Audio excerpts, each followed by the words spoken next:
The Buffalo Bills 53-man roster for 2023 is set.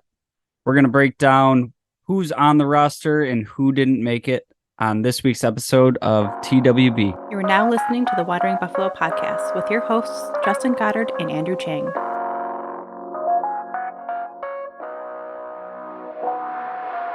Bills Mafia, welcome into another episode of the Wandering Buffalo podcast, a show on the Buffalo FAMBase podcast network. My name's Justin. I'm going to be your host tonight, and just want to give a shout out to Buffalo FAMBase. They've been great to us. Tons of great shows on there. One of my personal favorites, going back to the beginning of our time doing podcasts. Vince Taylor over on Bite Size Buffalo. Make sure you're checking him out. Always has some interesting takes, and he and I go way back about 3 years to when we started in the game. Folks, we got the 53-man roster, and it's all done for now. Always got to put the for now on there. You never know what's going to happen with injuries. Brandon Beane, always tinkering, especially with the tail end of that roster. But we have it. We know the guys on this team, and it's time for football to start. By the time this comes out, it's going to be 4 days away from the season kicking off. Kind of hate that we're on Monday Night Football the first week of the season. I got to wait that extra day, but we've arrived. We've made it through the off season. So just want to dig into a little bit of what happened on cut down day, any surprise cuts, anything like that. And we're going to start with the offensive side of the ball, and was shocked to see that at quarterback, this guy Josh Allen made the team. Hopefully he's some sort of good at football. But yeah, we had Josh Allen and Kyle Allen make the team. Matt Barkley was put on injured reserve, and the benefit of recording this, a few extra days after cut down days, is we've seen all the ensuing moves now. So Matt Barkley ended up getting the injury settlement, so he's free to sign with whatever team he wants now, which was a bit of a shock to me. We're so used to Matt Barkley being in that quarterback 3 practice squad, hold a clipboard, be in the room with Josh Allen, but we don't know right now if that was kind of a mutual decision, if Barkley was like, I feel like I could be an actual number 2 somewhere. Will you guys set me free? So we do see the corresponding move with that being the Bills signing to the practice squad Shane Buechele from Kansas City. And look, I don't know a ton about this guy. I've just started kind of watching some of the stuff that's out there. I know that he's a younger guy. He's been with Kansas City for a few years. I don't hate snagging somebody from them. But kind of a younger option at a backup quarterback. And who knows, maybe this guy can develop into a 3-4 year backup quarterback option that we can be comfortable with, instead of this 1 year deal. We're worried about who's the backup quarterback every year, coming in, learning a new system, all that good stuff. It was fun for a little bit having Mitch Trubisky roll into town and Case Keenum. I'm kind of all set on that carousel. I'm all for the idea of somebody being kind of a long-term backup. At the running back position, I'd say no real surprises here. We have James Cook, Damian Harris, Latavius Murray, and Reggie Gilliam not making the team. Darrington Evans, Jordan Mims, Ty Johnson. Now in my roster prediction, I did have the Bills cutting Damian Harris. That was largely based on the fact that we hadn't really seen him suit up in the preseason. He's had some knee issues throughout his career. That's what he was dealing with. The Bills didn't sign him to some sort of monster deal. And with Ty Johnson being added to the team, he's a rosterable, NFL running back. He contributes on special teams. So I thought maybe that was kind of my bold prediction there, that maybe there was a little bit something more happening with Damian Harris. But he does suit up in that last preseason game, makes the roster, and I'm glad he's there. And as glad as I am that Damian Harris is there, I'm just as happy that we were able to get Ty Johnson back on the practice squad. Like I said, he is an NFL caliber running back. He contributes on special teams, and I'm very comfortable with the stable of backs that we have. I think James Cook is going to have a real nice year. We got Murray and Harris to kind of do a little bit of the heavy lifting, hopefully take the ball out of Josh Allen's hands a little bit, and the short yardage and goal line situations. But in years past, we've had kind of like that TJ Yeldon role of just kind of break glass in case of emergency. If anyone were unfortunately to go down with injury, I do feel great about having Ty Johnson there on the practice squad.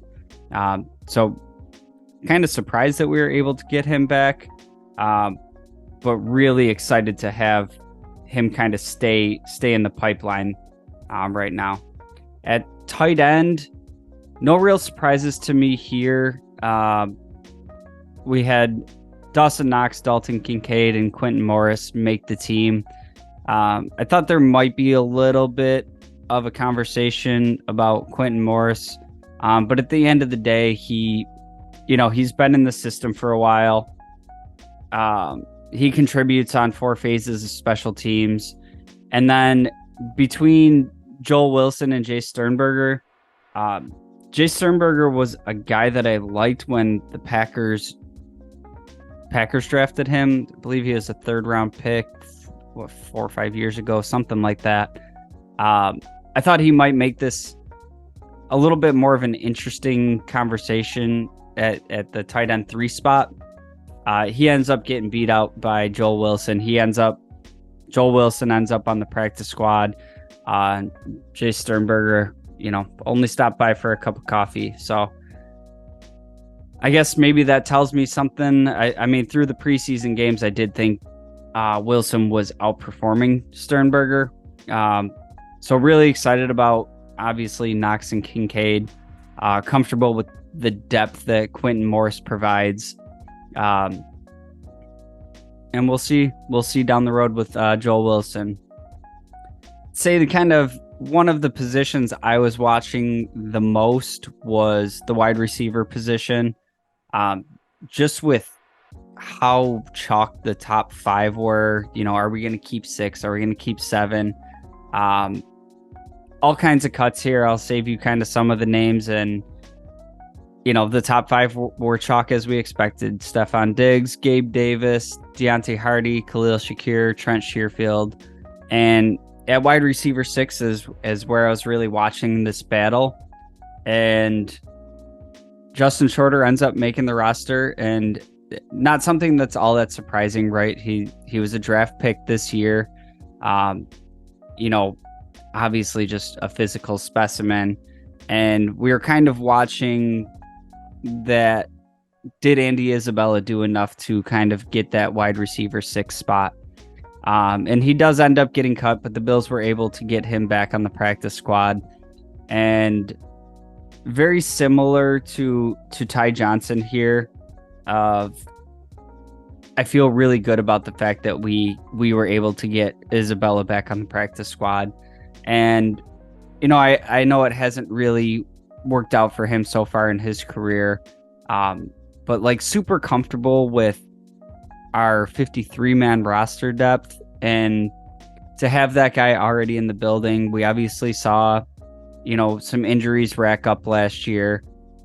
To have somebody that was kind of that close to making the roster, he really was kind of making a big impression on the team, running with the ones, building chemistry with Josh Allen.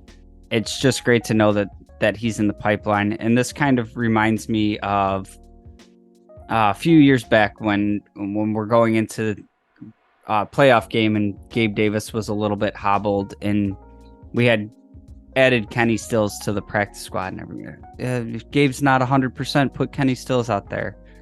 But this was a dude that was just added to the room, all that. Now you have that player in Isabella that's going to be around the team, is going to be around the offense. And if anything like that happens, you're not having the debate of is 70% of Gabe Davis or insert player X here. Is that player going to be more valuable than Andy Isabella at 100%? Maybe you're more comfortable, having to do a call up there. Or last year, we're calling Smoke Brown and Cole Beasley, coming off their couch to play meaningful snaps in playoff games. Just something I'm comfortable with him, being there. Also added to the practice squad from the wide receiver room, we had Marcel Aitman, Tyrell Shavers, and Brian Thompson.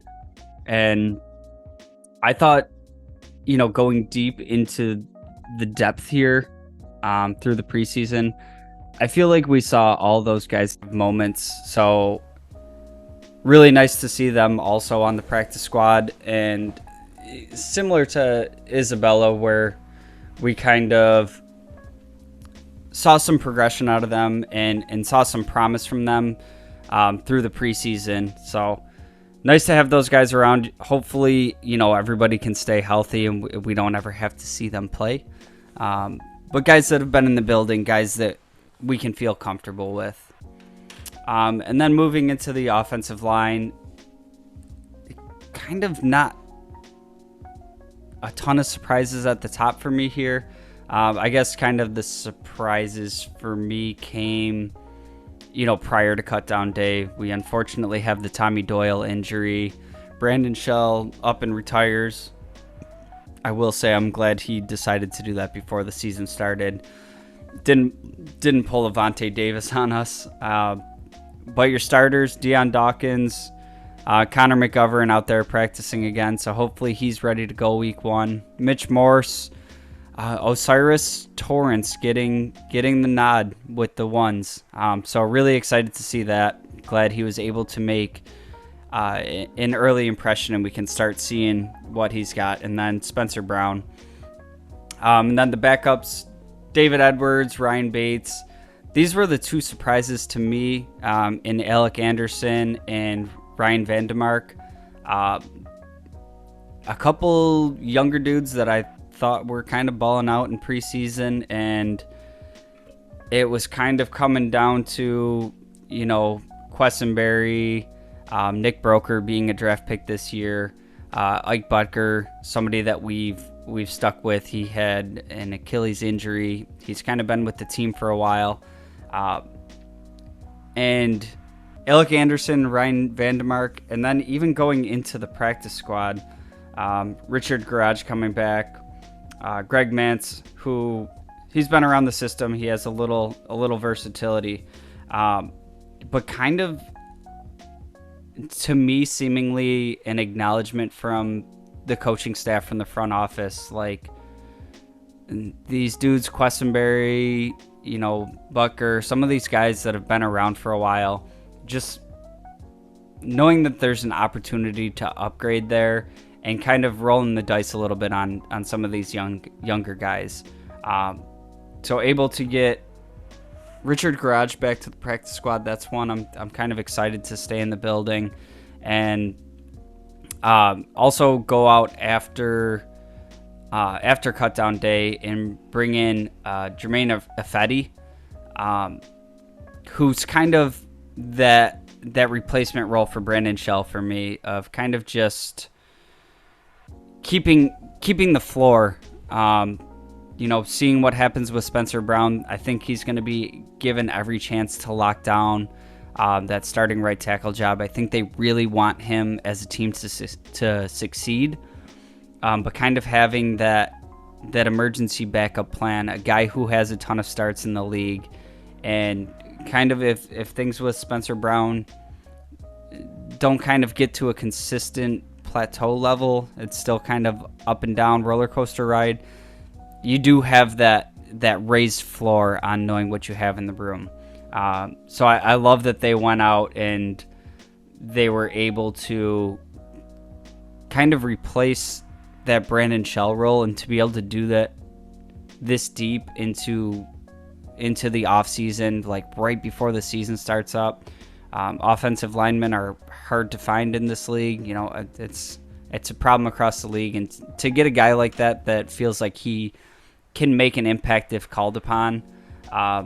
Super cool to see this late in the offseason. So that's the offensive side of the ball. I'm going to take a quick break. When we come back, we will talk defense. Stick around. Hey, this is Dick DeGroat, Bill's dad. Now back to the show. Welcome back in, and thank you again for joining me on this week's episode of The Wandering Buffalo. We're going to dive back into it and talk the defensive side of the ball, and we're going to start right off with the big boys up front. Defensive tackle room, this was kind of a spot where, you know, between D tackle and defensive end, how are these numbers going to shake out? So we end up keeping 5 defensive tackles, and no real surprises here. Ed Oliver, Daquan Jones, Big Puna, Tim Settle, and Jordan Phillips.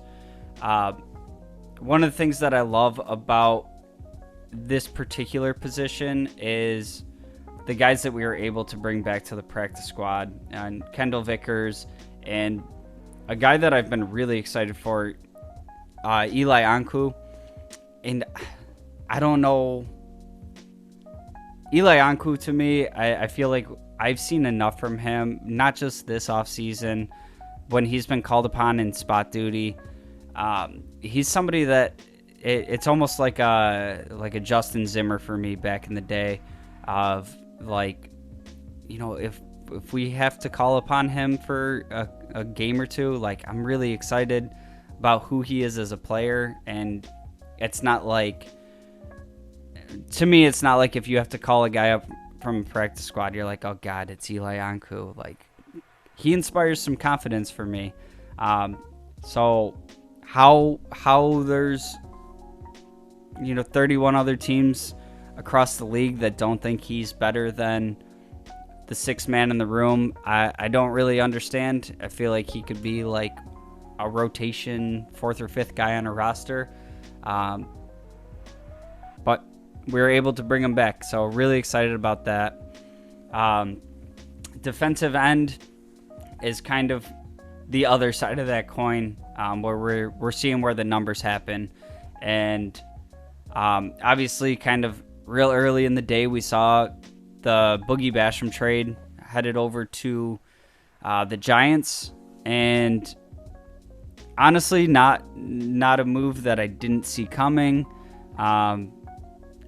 In fact, a move that I was advocating for. And then, you know, as soon as the trade happens, first of all, I would have loved for the compensation to be a little bit more, but we can slap you know, he should have been worth a 4th round pick value on it all we want. It don't matter if somebody's not willing to pay the price. So something that I do like with Bean, you know, the moves he makes of, you know, this guy's probably not going to make our roster. Let's get whatever we can from him. And I feel like I've seen enough from Boogie that I don't think he was going to work out here. But as soon as I saw the trade come across, I'm like, oh, he has looked pretty good in the preseason. Like, what if he goes to the Giants and blows up and we just didn't give him that one more year? But with Boogie, I always think back to the draft class when we double dipped in. It was all, you know, Greg Rousseau is going to take time to develop. Boogie Basham might make more of an early impact. This guy's pro ready. And we really saw quite the contrary to that. So if he was kind of supposed to be coming in close to pro ready and a couple of years under his belt, and he's kind of on this roster bubble, hopefully he doesn't blow up with the Giants. I say that I still, you know, wish him the best, you know, for his sake, I hope he blows up. For our sake, I hope he doesn't. Obviously can't have it both ways. But the defensive ends starting the season, Greg Rousseau, AJ Epinesa, Leonard Floyd, Shaq Lawson, and my guy Kingsley Jonathan makes the team. Super excited for him. Happy for him. He's a dude that hasn't been playing football for very long. And I feel like every time he's on the field, he's making some flash plays. We saw it a little bit towards the end of last season. Just an exciting dude. I'm excited to see, I feel like he's just scratching at the surface of his ceiling, and I think he's only going to go up from here. Von Miller starts the year on the PUP list. He will be eligible to return after week 4. Week 5 being in London, we probably don't see him till week 6, but who knows? If Von Miller's cleared to play and they say, he can go week 5, you might have a hard time keeping him off the field, but that's where it is as of now. We'll see what happens. Probably another difficult decision to make in that room or elsewhere when Von comes back. So we'll have to see what happens, what kind of corresponding moves comes when he's elevated to the active roster again. But you never know with football. An injury could occur at another position that clears out that numbers game. Hopefully everybody stays healthy, and it's more just we have to make a difficult decision. But we'll see what happens. Linebacker room. This is one that we've all been kind of concerned about. Obviously, kind of the biggest glaring spot on this team. I would put this above right tackle. We at least know who Spencer Brown is. The starting middle linebacker position on this team right now is kind of an awful lot of people that we haven't seen play much. Obviously we got Matt Milano out there, Terrell Bernard, Terrell Dodson, Dorian Williams, Tyler Medikevich, and Balin Spector. Kind of a surprise cut here is AJ Klein for me. He got some run with the ones in the last preseason game. Thought maybe he might get brought back to the practice squad, but we didn't see that happen. What we did see happen was Christian Kirksey get added to the practice squad, and super excited about this. Very similar to bringing in a Fetty for right tackle for me, for just the raising the floor of the room alone. And I think it's going to be more than that. I don't think you brought this dude in to be on the practice squad. He's somebody that the Bills have talked to in the past. I believe he was in for a visit right before he signed with the Texans. Has familiarity with Jordan Poyer, Micah Hyde. He's, for what it's worth on that Texans team that's been absolute dumpster fire for years. He's been the starter there. He's had some pretty decent numbers. I think he's an option to be the starting middle linebacker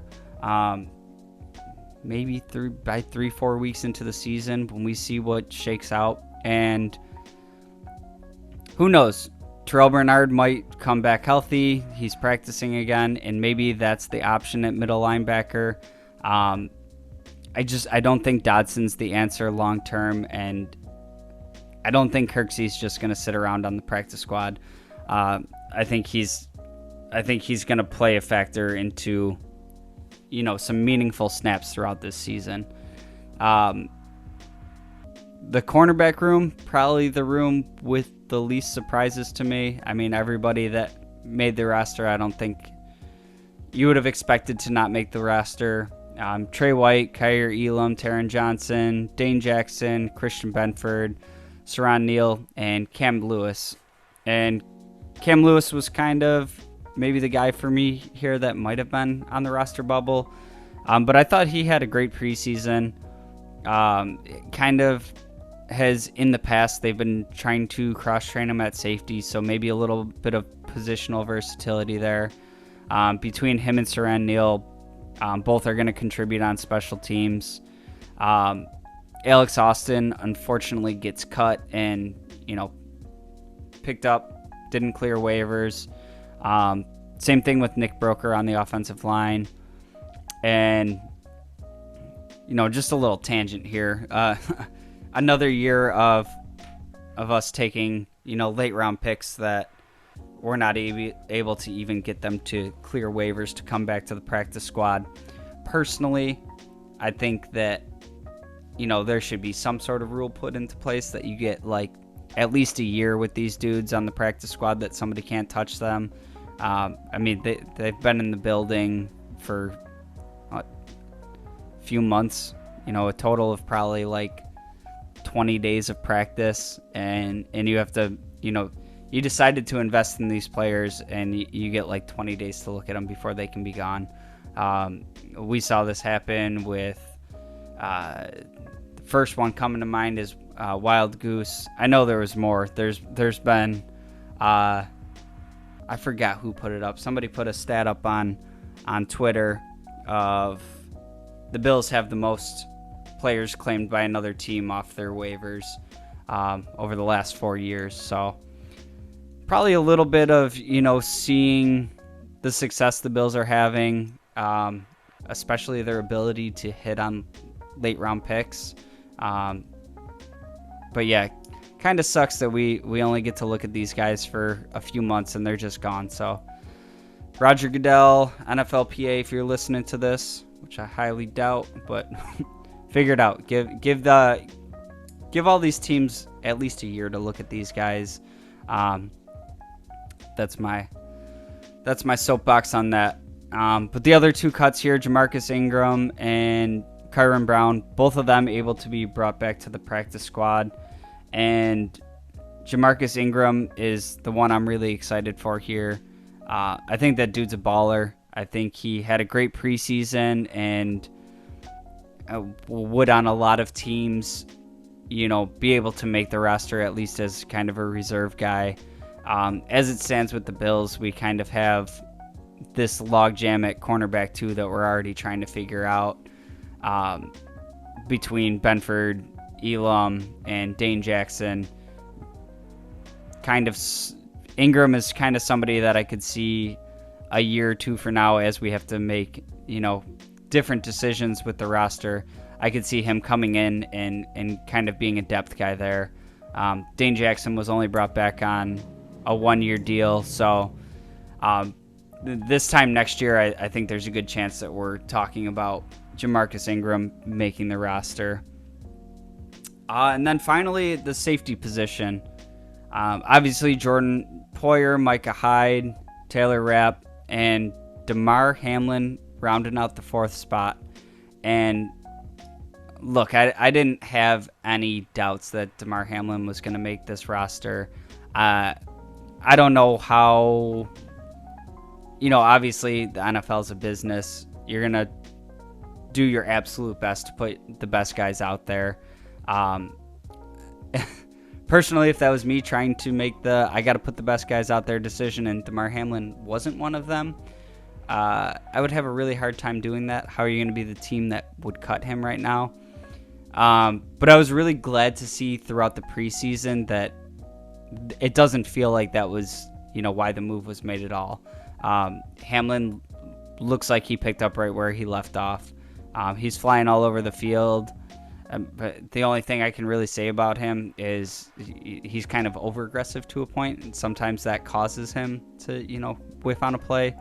But I think that between Taylor Rapp and Damar Hamlin, I think you might have the future of the safety room in there. At a certain point, Jordan Poyer and Micah Hyde have been great together. They've given the Bills a great run. At a certain point, they're not going to be here anymore. They're going to retire.